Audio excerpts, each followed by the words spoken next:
जा रहे हैं। मेरी इंस्टिंक्ट ऐसा बोलती है, दो I am not ready to comment on this question ever, I would not want to, but ये एक होता है ना इंसान की अंदर वाली चीज, it's not something that I am thinking about shows point of view और fans, but I feel so ऐसा। फिनाले में जा रहे हैं ना आप लोग? नहीं होगा जी। No, we are scared. And for him, तो yeah, it's difficult. पता नहीं क्या चल रहा है, मुझे कुछ क्लियर क्लैरिटी है किसी चीज में। चलिए सर।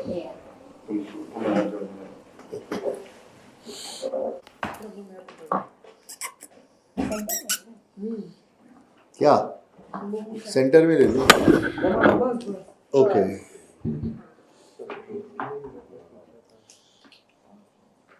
कैमरा सर रोले तुम लोग बड़े इंटरव्यू लेते हो, कभी किस दिन इस कुर्सी पे आके बैठना, फिर देखना कैसे इंटरव्यू लेते हो। राज शार्दुल ने लिया ना मेरा लाइव में किया, उल्टा कर दी। नहीं, कभी मीडिया वालों को भी धोना चाहिए। होता है, बहुत बार होता है। अच्छा ठीक है। So rolling. Wait. रोलेंगे।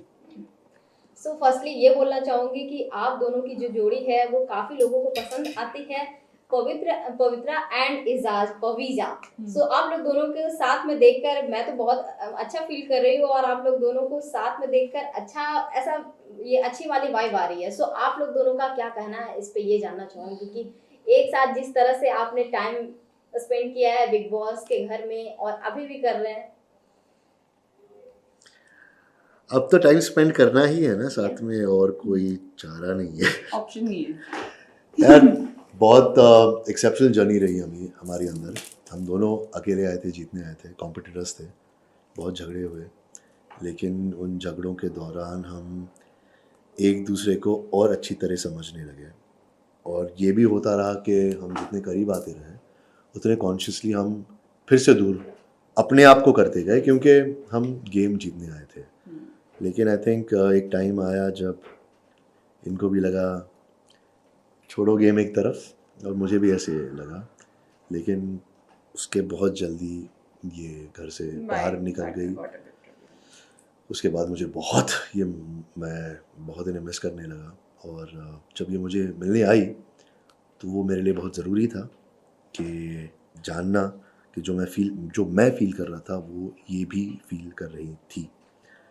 तो उसके बाद आई थिंक नेचुरल प्रोग्रेशन में ही जैसे मैं बाहर आया तो इनके साथ ही सबसे ज़्यादा वक्त बिताया मैंने। ऑफ कोर्स कोरोना की वजह से मैं डैडी के साथ नहीं बिता सकता वक्त, मेरे भाई से भी मिला, लेकिन इनके साथ सबसे ज़्यादा वक्त बिताया है, एक दूसरे को समझने में, एक दूसरे को जानने में, और जैसे मैंने कहा और कोई चारा भी नहीं है। प्यार तो है, तो बाकी सब हो जाएगा। जिस तरह से आप दोनों एक्सप्रेस करते हैं अपना लव, एंगर या फिर जो भी हो एक्सप्रेस कर देते हैं। सो आपसे जानना चाहूंगी, एक दूसरे को जानने के लिए बिग बॉस के घर में जो 2 महीने आपने बिताया, जितना टाइम बिताया वो काफी था, एक ये फैसला लेना कि हाँ ये रियल लव है ऐसा। बिल्कुल। कभी कभी ऐसे होता है ना, आप 2 साल भी एक इंसान के साथ बिताओ, आप श्योर नहीं होते, लेकिन 2 दिन में भी आपको पता लग जाता है। तो मैंने आई थिंक एक एपिसोड में इनसे ये कहा था कि मेरा आपको देखने का नज़रिया अब बदल रहा है। तो वहाँ बदला, वहाँ मैं इनको एक अलग नज़रिए से देखने लगा, और ये भी देखने लगा कि मैं शायद इनके साथ छतरी दे रहा तो हम लोग को। हाँ, छतरी बहुत ज़रूरी होती है यूज़ करना, स्टे सेफ।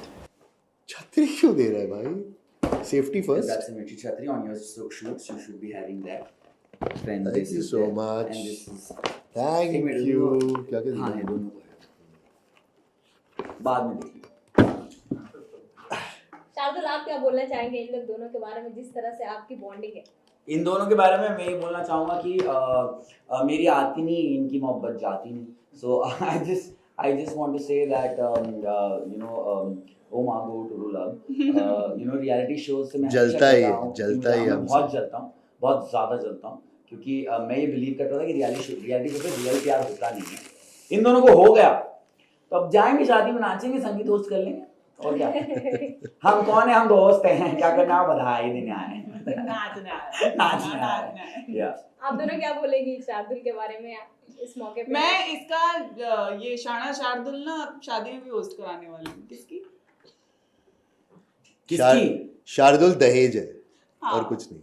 हाँ, और दहेज में आएगा। मैं दहेज नहीं, इधर से भी आ सकता हूँ, मैं दोनों तरफ से आ सकता हूँ। ये that's the beauty that you know, ये दोनों इनको कर लें दो जो करना है। ये हमारे यहाँ पे बोलते हैं ना, ये नॉर्थ की तरफ में बिचौलिया है ये। बेसिकली ऑलराइट, तो मैं बताता हूँ ये बिचौलिया। क्योंकि लोगों को नहीं पता, ये बता देते ही एक्स्ट्राज में आया होगा तो आया होगा, वरना आया नहीं होगा। जब अमा खान साहब को इनसे मोहब्बत होना शुरू हुआ था, मोमबत्ती इनकी जली थी मोहब्बत की इनके लिए, तब ना मैं घर में रात को जब मैं और पवित्र रात भर ऐसे घूमते रहते थे, क्योंकि मैं चुड़ैल का दोस्त हूँ और ये भूत की दोस्त है। हाँ, ये मुझे बहुत anyways, we not saying that. So हम दोनों घूमते रहते थे और एजाज ना उठते थे रात को डर के मारे कि कौन दोनों भूत घूम रहे। वन डे इनसे रानी का इधर सुन, मेरे को पसंद आ गया और मैं ना उसके बाद जो कुछ कहा मैं कैमरे पे नहीं कहना चाहूँगा। एंड तो मुझे तब से पता था, मैंने तभी इन दोनों को बोला था कि देखो ऐसा चांसेस बहुत ज़्यादा है कि तुम दोनों साथ में हो और बीच में से मैं उठूँ। मम्मी का फोन आ रहा है, so I'm going to go and take मम्मी's calls. हाँ मामा। ये लो। ओके, तो आपसे जानना चाहूंगी शार्दुल के बारे में, जिस तरह से आपकी फ्रेंडशिप है उनके साथ, वो बहुत ही अच्छा लगा था। बिग बॉस के घर में भी एक रियल फ्रेंडशिप दिखा था और आप दोनों एक दूसरे का साथ निभाते और अभी तक साथ निभा रहे हैं। उनकी इस खुशी के मौके पे आप साथ हैं, सो क्या कुछ फीलिंग है, एक्साइटमेंट है? और अभी लाइव शो करके आए हैं तो क्या कुछ बातें हुई हैं? यार, अपना दोस्त जब तरक्की करता है ना और दोस्ती सच्ची होती है, कोई भी रिश्ता जब वो सच्चा होता है ना, तो खुशी दिल से होती है। ऑफ कोर्स दिल से बहुत ज़्यादा खुशी है। और शार्दुल ने अपनी लाइफ में बहुत सारी चीज़ें देखी हैं, फैमिली की तरफ से भी बहुत उतार चढ़ाव देखे हैं, करियर की वजह से बहुत बड़ा डाउनफॉल देखा है, हेल्थ वाइज देखा है। तो आप जब आज उसके लिए इतना बड़ा दिन है तो बहुत अच्छा लग रहा है। ऑफ कोर्स बहुत ज़्यादा खुश हूँ। आई थिंक एजाज भी बहुत ज़्यादा खुश है, बहुत ज़्यादा खुश है, क्योंकि एजाज उससे उस लेवल पे कनेक्ट कर पाए थे कहीं ना कहीं अंदरूनी तरीके से। राइट एजाज? आप क्या बोलना चाहिए? मैं हाँ कनेक्ट करता हूँ जो भी लाइफ में चैलेंजेस उसने फेस की है मेंटल हेल्थ को लेकर। तो हम बैठ के बात करते थे वहाँ और एक दूसरे को इंस्पायर करते थे। कभी कभी मैं टूटता था, उसके गले पड़ के रोता था। कभी कभी जब मैं देखता था कि वो वीक पड़ रहा है, मैं कोशिश करता था उसे इंस्पायर करने की। तो आज के दिन तो मैं बहुत खुश हूँ। एक बड़े भाई की तरह मैं बहुत प्राउड फील कर रहा हूँ कि शाना शार्दुल आज लॉन्च हो चुका है, आज 2 से 5 लाइव जा चुका है और हम एक छोटा हिस्सा उसका बन पाए हैं। इसके लिए मैं बहुत खुश हूँ और ये दुआ करूँगा कि वो तरक्की करते जाए और आबाद हो। So there is a call that Ajaz has to take on video. Yes, I will. I was going to say मुझे आपकी No, my sister wanted to speak to you since Big Boss. Okay. And I want you guys to know what she wants to say. Okay. Because she's never said this to anybody. So अभी? Yeah. Hello. बहुत बढ़िया रहा। अच्छा listen, before I do anything else, तुमने जो बोला था कि मुझे एजाज से बोलना है, so I want you to say it on speaker while Ajaz and Pavitra are here and on camera. क्या? जो मेरे को तुमने बोला था कि मुझे एजाज से फोन पे बात करके बोलना है, मैं उसको आई मिस तो दादी की खबर कुछ नहीं है, तो कैमरे पे नहीं है तो ओके, सो मैं सो जिस तरह से आप लोग दोनों का इविक्शन हुआ तो बहुत ही शॉकिंग था कि आप लोग दोनों इतने स्ट्रॉन्गेस्ट प्लेयर थे और आप तो काम के लिए निकले थे कि हाँ काम करके वापस आना है, और आपकी जगह पे देवोलीना आई थी। सो उसके बारे में क्या बोलना चाहेंगे कि देवोलीना आपकी जगह पे आना वो सही है?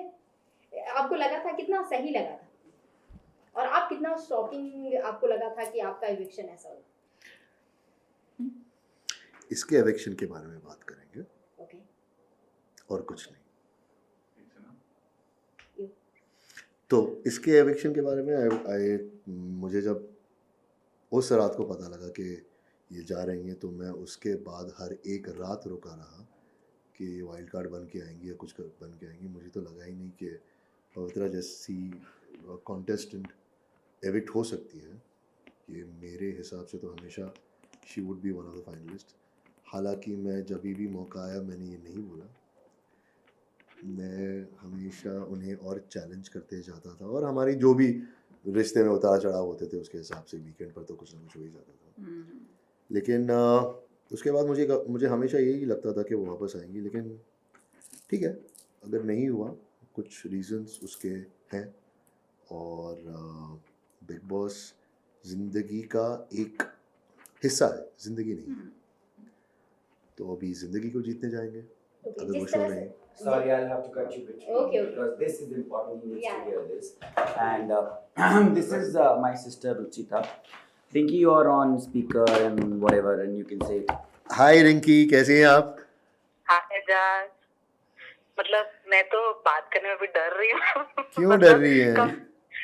एक्चुअली मैं कब से चाह रही थी कि मैं बात करूँ आपसे, मैं आपकी आवाज सुनूं। तो कभी भी कॉल करके बात कर लेती, डरने अब का वो क्या है? इसने करा ही नहीं मेरी एक्चुअली, ये हाँ, बस तो पवित्र गलती इसकी पवित्र है। करता रह गया। No, that's because I पवित्र हाँ, बताइए हेलो, क्या कहना चाहती थी आप? मैं बस ये कहना चाहती थी कि जब ये बिग बॉस में एंटर हुआ था तो ऐसे मैं विश कर रही थी कि इसको कैसे भी इंट्यूटिवली पहुंचा दो कि एजाज तुझे सपोर्ट कर रहा है, तू प्लीज उसकी सुन जो बोल एडवाइस दे रहा है। जी, तो थैंक यू फॉर दैट कि आपने भैया को इतना सपोर्ट करा। जो जो आपने बातें बोली वो इतनी करेक्ट थी, इतनी अच्छी एडवाइस थी। शायद इसकी लाइफ चेंज हो गई है उसके बाद, उसको बहुत कुछ चीज समझ में आई। आपको भी मालूम है शायद ये बहुत गंदे फेज से गुजरा था और ये अंदर जा रहा था तब इसको ये मालूम था कि पवित्रा इसकी फ्रेंड है, वो तो उसको सपोर्ट करेगी। पर हमने यहाँ बाहर से देखा था कि आप भी बहुत एक्साइटेड थे जब ये अंदर एंटर हुआ, आपने भी इसको इतना ही सपोर्ट करा था। तो thank you for that. Mummy की तरफ से भी मुझे बोलना था कि आपने बिल्कुल एक बिग ब्रदर की तरह इसको सपोर्ट किया। और जब भी मैं बॉम्बे आऊंगी आपको मुझसे मिलना पड़ेगा बस। आपको मुझसे मिलना पड़ेगा। देखिए, अब मैं तो आप लोगों की ज़िंदगी में परमानेंट फिक्सचर हूँ, मैं कहीं नहीं जा रहा। मैं जाने भी नहीं दूंगी। और आपको मुझे थैंक यू कहने की थोड़ी भी ज़रूरत नहीं है। वहाँ उस घर में हम एक फैमिली बनकर रहे हैं। और दूसरी बात, एक इंसान को मिलके ना एक अपनापन की फीलिंग आती है, वो शार्दुल से मिलते ही मुझे लग गया था। और थैंक यू आप सिर्फ मतलब मुझे है जरूरत थैंक यू बोलने की, क्योंकि मुझे मालूम है कि ये किस फेज से गुजरा था और आपने उस फेज में उसको सपोर्ट करा। शायद आपको भी नहीं मालूम था कि इसका तब क्या स्टेट ऑफ माइंड था। तो आपने इसको जो जो बोला है ना, मुझे ऐसा लग रहा था कि मैं इसके साथ वहां पर हूँ, क्योंकि मैं इसको ऐसी वो मैं छोटी बहन इसकी पर मैं इसे बड़ों जैसे इसको समझाती रहती हूँ। तो मुझे बहुत खुशी हो रही थी कि वहां पे इसको कोई है संभालने के लिए। क्योंकि इतनी इमोशनल मैंने तेरे को कभी देखा नहीं, रो मत देना अब। हाँ, मैं देख के तो रोई थी ना, तो अभी फिर वापस से वो इमोशन याद आ गया ना। She's never said this. Anyway. Aww. All right. आप टेंशन मत लीजिए, मैं हूँ, हमेशा हूँ। अब जाने भी नहीं देंगे हम आपको। जी। अच्छा मैं काटता हूँ, इन लोग का इंटरव्यू चल रहा था, जस्ट बाज in before I cut. Aaryansh पीछे से क्या बोल रहा था पुनिया के लिए? एक मिनट। आर्यांश, आर्यांश, आप क्या बोल रहे थे? आपको क्या करना है पवित्रा के साथ? है तो एजाज है ना, इधर ही है। मैं इधर ही हूँ।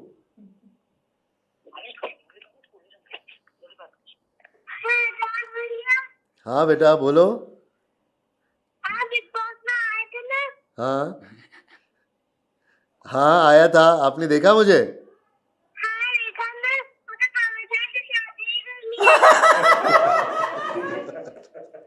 You got a competition. हाँ, ठीक है बेटा, प्लीज कर ले, जल्दी कर लेना।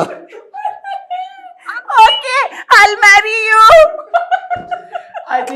I think this runs in the blood, and I am not responsible for this. You guys carry on. Aryan. Maybe it's okay. ठीक है, कर ले। हाँ. डन? नो, अभी डन? हाँ, चलो नहीं बचा. सो आप दोनों से पूछ रही थी कि जो शॉकिंग इविक्शन था उसके बारे में। मेरा ये आपको सब कुछ ये- हाँ। शॉकिंग था, इंडीड शॉकिंग था। मुझे भी नहीं लगा था मैं आऊंगी, लेकिन ऑनेस्टली बताऊं, मुझे कहीं ना कहीं ये चीज़ फील हो रही थी कि शायद बिकॉज एक हफ्ता में बहुत ज़्यादा लो थी, मुझे कुछ चीज़ों ने घर की कुछ ऐसा अफेक्ट किया था that मैं थोड़ा इमोशनल और मेंटल एकदम से टर्मोइल में चली गई थी बहुत बिग। इनफैक्ट एजाज की और मेरी कॉन्वर्जेशंस भी, मुझे फैंस जब क्लिप्स भेजते हैं, बिकॉज हम दोनों ने अभी तक शो का एक भी एपिसोड नहीं देखा है एक्सेप्ट आवर एंट्रीज, तो तो मैंने वो क्लिप्स देखी थी कि हाँ उस बीच में मेरी कुछ डिस्कशन एजाज के साथ दिखाई जाती थी, तो हाँ वो बहुत एक वैसा पॉइंट था जब मेरा कुछ मन ही नहीं करता था, like I was half broken half dead. तो मुझे कहीं ना कहीं पता था, बट अगर मैं अपने गेम प्ले की बात करूं तो मुझे उस चीज़ के हिसाब से बहुत शॉकिंग लगा था, बिकॉज मैंने घर में 7 हफ्ते दिए थे और अपनी जी जान करके दिए थे, लड़ झगड़ के दिए थे। आई थिंक उस घर में मैंने अपना हर पहलू दिखाया था। फिर चाहे वो लोग तो कंटेंट की बात कर देते हैं, लेकिन that's how exactly I was, because कई बार मैं अब्यूजिव भी बहुत हो जाती थी। इनफैक्ट एजाज के साथ भी मैं हाथ वाथ उठा देती थी, and I used to say things. तो after given a lot of things to the show and उसके बाद निकलना, तो उस चीज़ के हिसाब से बहुत शॉकिंग था कि 7 हफ्ते की मेहनत, लेकिन हाँ इस चीज़ के हिसाब से वो 1 हफ्ता का जो पैच था वो थोड़ा, या मुझे पता था थोड़ा मेरे लिए डाइसी हो सकता है, तो या shocking but not shocking also. जिस तरह से आप लोग दोनों एंट्री लिए थे और दोनों के दिमाग में यही चल रहा था, दिल से भी खेल रहे थे दोनों, और दोनों यही सोच कर गए थे कि ट्रॉफी के नज़दीक जाना है, ट्रॉफी को लेकर ही जाना है, दोनों का पर्सपेक्टिव यही था। सो आप लोग दोनों जिस तरह से बाहर निकले, या फिर जिस तरह से इविक्ट हुए, या फिर जिस तरह से लोगों को ये नहीं पसंद आया, तो आप क्या बोलना चाहेंगे कि आप लोग को दोबारा मौका नहीं दिया गया, या फिर आपका तो आपकी जगह पे प्रॉक्सी बनकर आई थी देवोलीना?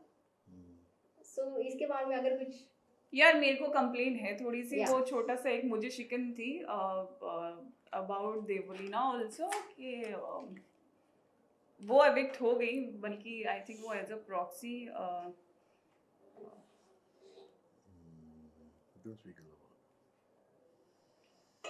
देवलीना अपना गेम खेल रही थी, देवोलीना अपना गेम खेल वो रही मेरी थी, प्रॉक्सी बन के गई Yeah. थी, लेकिन अनफॉर्चुनेटली मुझे वापस जाने नहीं मिला। उसके रीजंस बहुत सिंपल है। 6 तारीख को मेरा काम ख़त्म हो गया, उसके बाद अगर मैं क्वारंटीन में जाता और फिर गेम के अंदर जाता, मुझे बहुत खुशी होती, लेकिन शायद प्रैक्टिकल नहीं था वो, शायद। बाकी सब तो आपको मेकर्स ही बताएंगे क्या हो। और मैं उस बात को लेके बहुत हर्ट था, बहुत दिनों के लिए।